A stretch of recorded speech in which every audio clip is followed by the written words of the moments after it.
Engineer علی مرزا نے اپنی ایک ویڈیو میں ایک کویسچن کا آنسر دیتے ہوئے ڈاکٹر ذاکر نائک کو کم علم ہونے کا تانا دے مارا. پوری ویڈیو دیکھیں اور کمنٹس میں جواب. السلام علیکم عمران بھائی، آپ کو آواز آ رہی ہے؟ جی وعلیکم السلام. کہاں سے ہیں آپ؟ جی میں یو ایس اے سے ہوں. جی سوال کریں اپنا، لائیو میں آپ. السلام علیکم علی بھائی.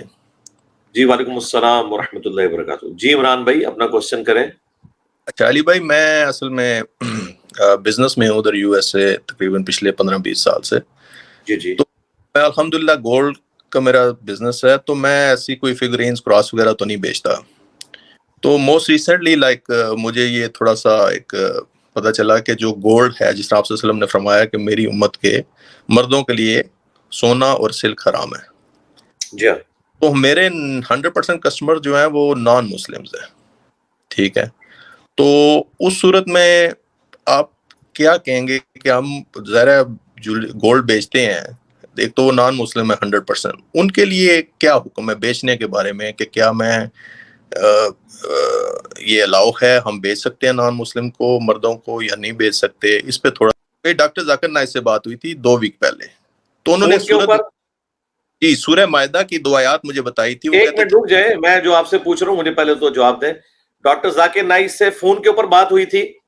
جی میرے یوٹیوب پہ پڑی ہے ویڈیو اسی طرح، یعنی کہ میں نے کویسچن کیا تھا ان سے. فون کے اوپر نہیں، میں نے بھیجا تھا اپنا واٹس ایپ، انہیں کویسچن کیا تھا. اچھا واٹس ایپ پہ بھیجا تھا، جو وہ ویکلی کوسچن آنسر سیشن کرتے ہیں، اس میں آپ نے اپنا سوال ان کو بھیجا تھا. جی جی ہاں اب آپ سوال کریں آگے. اس میں انہوں نے بتایا سورہ مائدہ کی 2 آیات پڑھی تھیں کہ جس میں اللہ تعالیٰ کی ذات نے کہا ہے کہ اور غلط کاموں میں اس کی تشریح یہ ہے کہ ایک دوسرے کا ساتھ نہ دو، اچھے کاموں میں ایک دوسرے کا ساتھ دو. تو اگر آپ بالکل ایسے نان مسلم کو، تو آپ اس کو ہیلپ کر رہے ہیں اس میں، تو اس بیس پہ انہوں نے کہا تھا یہ پرمیسیبل نہیں ہے ایون نان نہیں، مسلم کو. یہ انہوں نے اس بات کے جواب میں کہا.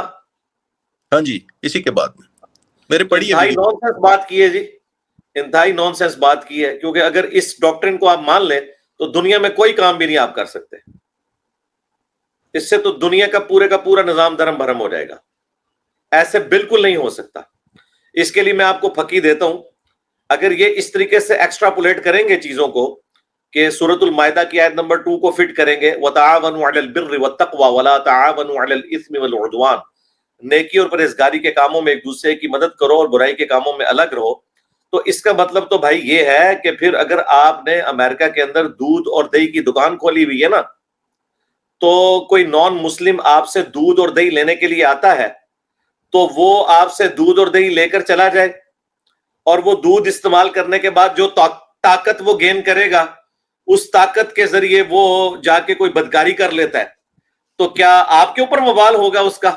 کہ چونکہ آپ کی دکان سے اس نے دودھ لیا تھا، تو اس کے بعد جو اس نے اس سے طاقت حاصل کی، اس کو اس نے برائی کے کاموں میں لگایا. اور بھائی دنیا میں ایسے کام نہیں چلتا.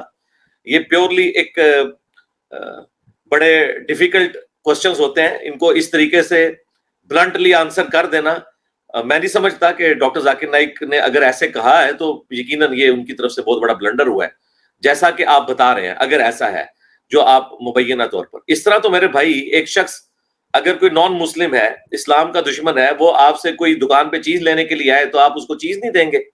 اس طرح دنیا کا نظام چل نہیں سکتا. نہ اسلام نے ایسی کوئی بات کی ہے. اور اس کے دلیل میں بخاری اور مسلم دونوں میں حدیث ہے کہ نبی علیہ السلام کی جب وفات ہوئی تو آپ کی وفات اس حال میں ہوئی کہ آپ کی زرہ، یعنی وہ جنگ میں جسم کو تلوار اور نیزے کے وار سے بچانے کے لیے جو آرمر پہنا جاتا تھا، یعنی جو لوہے کا لباس، اسے زرہ کہتے تھے، وہ گروی رکھی ہوئی تھی ایک یہودی کے پاس اناج کے عوض. یعنی نبی علیہ السلام نے یہودی سے اناج ادھار اٹھایا تھا، اور آپ کے پاس رقم نہیں تھی تو آپ نے اپنی زیرہ اس کے پاس گروی رکھی تھی. اور بخاری مسلم کے الفاظ ہیں کہ حضور کی وفات اسی حالت میں ہو گئی، بعد میں پھر نبی علیہ السلام کا قرضہ اتار کر وہ زیرہ حاصل کی گئی. تو کیا اللہ کے نبی علیہ السلام نے زیرہ ایک یہودی کے پاس رکھ کر جو اس سے کاروبار کیا تو آپ نے یہودیوں کو تقویت پہنچائی؟ یہ سارے جذباتی جملے ہیں، میرا خیال ہے لیک آف نالج کی وجہ سے ہیں. اور یہ بڑا مشکل کام ہے دین کے اوپر بات کرتے ہوئے انسان کو اسی طریقے سے فتویٰ بازی سے پرہیز کرنا چاہیے، اس کے ہر پہلو کے اوپر غور کرنا چاہیے. آپ دیکھیں اسی وجہ سے اب پاکستان میں بھی ڈاکٹر ذاکر نائک آئے ہیں، حالانکہ میں واحد بندہ ہوں جس نے ان کو ویلکم کہا ہے، یعنی ریلیجس پلیٹ فارمز میں سے. باقی کسی نے اس طریقے سے ویلکم نہیں کیا، اور اگر کسی نے کوئی کیا بھی ہے کسی لوکل مولوی نے، تو لوگوں نے اس کی ویڈیو کو اس طرح سیریس نہیں لیا. ہماری وہ ویڈیو آلموسٹ کوئی 4 لاکھ کے قریب لوگ دیکھ چکے ہیں، اور ہم نے اپنے تمام سٹوڈنٹس کو موٹیویٹ کیا. لیکن اس وزٹ کے دوران ان سے چند ایک ایسے بلنڈرز ہوئے ہیں کہ جو میں ایکسپیکٹ نہیں کر رہا تھا. اس کے باوجود میں یہ کہوں گا کہ وہ ایک اچھے انسان ہیں اور دین کے لیے درد رکھتے ہیں، لیکن کئی مقامات کے اوپر وہ قرآن و سنت کی روشنی میں معاملات کو صحیح طریقے سے ہینڈل نہیں کر سکتے. اور میں نے انہیں پہلے بھی مشورہ دیا تھا کہ آپ صرف تقابل ادیان کے اوپر بات کیا کریں. اگر آپ نے اس طرح کے مسائل کے اوپر گفتگو کرنی ہے تو اس کے لیے پہلے نالج حاصل کریں، اس کے بعد بات کریں.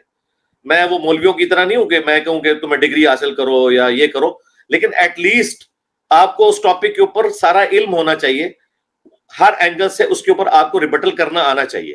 ادروائز اگر آپ اپنی ڈومین سے باہر نکلیں گے بغیر نالج کے تو پھر وہ اسی قسم کے جواب دیں گے جس قسم کے جوابات انہوں نے آپ کو دیے ہیں.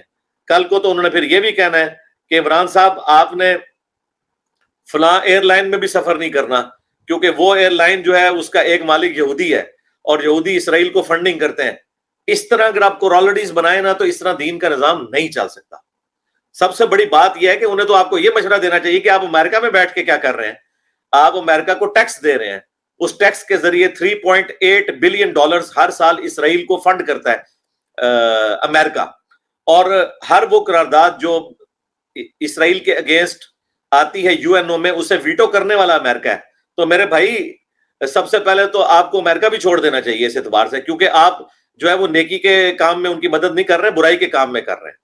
تو میرا خیال ہے اگلی دفعہ واٹس ایپ پہ آپ یہ سوال ان کو بھیجیں کہ میں امریکہ میں دکان کھول کے بیٹھا ہوں تو کیا میرے ٹیکس سے جو امریکن فوج اسرائیل کی مدد کر رہی ہے، اور ہمارے 3 بڑے بڑے ملک ہڑپ کر لیے ہیں امریکہ نے، نمبر 1 عراق، نمبر 2 افغانستان جس کی کمر ہی توڑ کے رکھتی ہے، اور نمبر 3 پاکستان، اور اب ایران بھی اس میں شامل کر لیں. تو مجھے وہاں کاروبار کر کے امریکن گورنمنٹ کو ٹیکس دینا چاہیے یا واپس آ جانا چاہیے؟ تو عمران بھائی اب اگلا سوال تو آپ کو یہ کرنا چاہیے. اب تو وہ آپ کا سوال پیچھے رہ گیا، اب تو آپ کو اس کے لالے پڑنے چاہیے. ٹھیک ہے، سمجھ رہے ہیں نا میں کیا کہنا چاہ رہا ہوں؟ ہاں چلیں اب آپ پکچر بنوا لیں اور اگلا سوال آپ نے